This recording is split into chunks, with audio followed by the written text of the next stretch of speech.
បាក់មួយឆ្នាំទល់មួយឆ្នាំចាស់នេះខ្ញុំដល់ថ្ងៃដែលត្រូវឡើងមក Boston ទៀតហើយអត់ចោលទេឲ្យតែមកទីក្រុង Boston ម្ដងគឺកន្លែងដែលខ្ញុំចូលចិត្តដែរជាងគេនៅកណ្ដាលក្រុងហ្នឹងតែម្ដងគឺគេមានសួនធំមួយវីដេអូរាល់ឆ្នាំគឺដឹងថាមកកន្លែងហ្នឹងឯងពួកអីកន្លែងហ្នឹងស្អាតកន្លែងគេដើរលេងកន្លែងសួនគេរៀបចំមានដើមផ្កាដើមអីចឹងទៅពេលដែលដើរចូលមករៀងឆ្លេឆ្លាតតិចដោយសារតែឃើញដើមផ្កាស្អាតហើយខ្ញុំមកចំខែ4នេះផងគឺគេខែ Spring បងប្អូនចឹងនៅមានផ្កានេះខ្ញុំមកនឹងចង់ផុតហើយមានផ្កាខ្លះរយខ្លះប៉ុន្តែនៅតែស្អាតហើយជិះកាត់ដងផ្លូវគេអញ្ចឹងឃើញផ្កាគេទៀបស្អាតចង់ចុះថតតែចង់អត់កើតទេហើយដើមឈើនៅ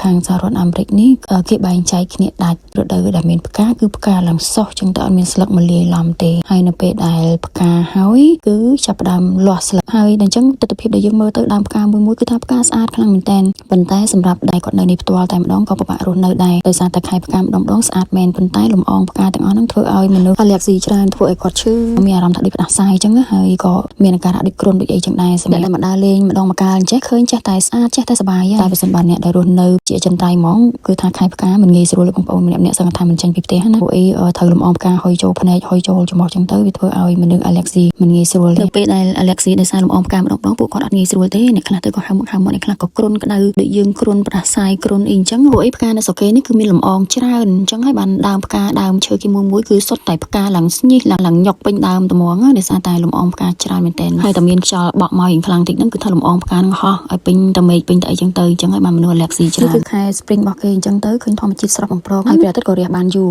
ជាខែដែលគេចាប់ដើមចេញដើរលេងហើយត្រៀមនឹងចូល Summer ប៉ុន្តែបើមុន Spring ហ្នឹងគឺខែត្រជាក់ហ្នឹងគឺក្រៀមក្រោះបងប្អូនពណ៌ប្រផេះដើមឈើអត់ទាន់លាស់ស្លឹកទេដើមហ្នឹងចង្អាងចឹងទៅរូបភាពហ្នឹងគឺថាសោះក៏ក្រោះក្រៀមក្រោះហើយល្ងំហើយថ្ងៃលិចក៏លឿនដែរម៉ោង 4 ទាន់ល្ងឹតបាត់ហើយអញ្ចឹងត្រៀមចូល Summer គឺជារដូវដែលគេសប្បាយរីករាយស្រស់ស្រាយសៅរ៍អាទិត្យបងទាំងអស់គាត់នាំដើរនៅនេះគឺរវល់ធ្វើការណារវល់មួយថ្ងៃវល់ល្ងាចចឹងទៅដល់ពេលសៅរ៍អាទិត្យបានពួកគាត់ទំនេរចឹងទៅហើយដែលថាបានដើរលេងជុំគ្នានាងខ្ញុំក៏បានដើរដែរពួកគាត់ក៏បានដើរដែរបង្កើតទៅជាបរិយាកាសមួយយូរជួបគ្នាម្ដងយើងនាំគ្នាដើរលេងដើរហ្នឹងគឺរហូតឲ្យតែបានជុំគ្នាទេមិនដឹងដើរទៅណាទេដើរកលឹងចុះកលឹងឡើងជុំវិញទៅផ្លូវឆ្លងខ្នល់ឆ្លងចឡើងទៅដើរជុំវិញ building ទៅដល់ទៅពេលជួដើរពេកភ្លើងក៏ហមក៏ឆ្លងខ្ញុំផងយប៉ម៉ានអ្នកគ្នាយើងទៅមកក៏រកកន្លែងញ៉ាំអីទៅថតរូបជុំគ្នាលេង TikTok អីចឹងទៅបង្កើតជាអនុស្សាវរីយ៍សប្បាយពីមួយឆ្នាំទៅមួយឆ្នាំអញ្ចឹងណាពួកអីបងប្អូនដឹងស្រាប់ហើយថាទាំងយើងនៅស្រុកខ្មែរទាំងអ្នកនៅស្រុកគេត្រូវការប្រកបមុខរបរចិញ្ចឹមជីវិតអញ្ចឹងទៅមានការងារធ្វើគឺជារឿងចាំបាច់អញ្ចឹងម្នាក់ខំប្រឹងធ្វើការដើម្បីជីវភាពរៀងខ្លួនមានពេលទំនេរក៏យើងបានដើរលេងជាមួយគ្នាអញ្ចឹងទៅដើរទៅបងប្អូនឲ្យតចង់ដើរហើយមានពេលទំនេរហើយនឹងនិយាយថាយើងអបសុកអីចឹងទៅយើងចេញមកក្រៅខ្លះមើលគេមើលឯងមើលផ្កាទៅមានគេមានឯងមើលដែរអញ្ចឹងទៅយើងក៏មើលរួមគ្នាអញ្ចឹងទៅគេដាំនៅទីសាធារណៈទេយើងចង់មើលក៏មើលទៅចែកគ្នាមើលទៅបើអត់មានអីមើលទេមើលមុខគ្នាទៅវិញទៅមកអញ្ចឹងទៅតែក៏មើលគេយូរពេកប្រយ័ត្នគេឆ្ងល់ក៏ថ្មិចបើហ្នឹងក៏ចិត្តដល់ថ្ងៃទៅខ្មែរវិញហើយចាលឿនមែនតើខ្ញុំចេញចូលរដ្ឋអាមេរិកគេថាខ្ញុំចេញចូលទៅកំពង់ស្ពឺចាអត់ទេមួយឆ្នាំឬ2ឆ្នាំនេះខ្ញុំឡើងមកម្ដងទេឡើងចុះញឹកពេកហ្នឹងក៏ជាយន្តហោះក៏ក្រខ្លួនដែរបងប្អូន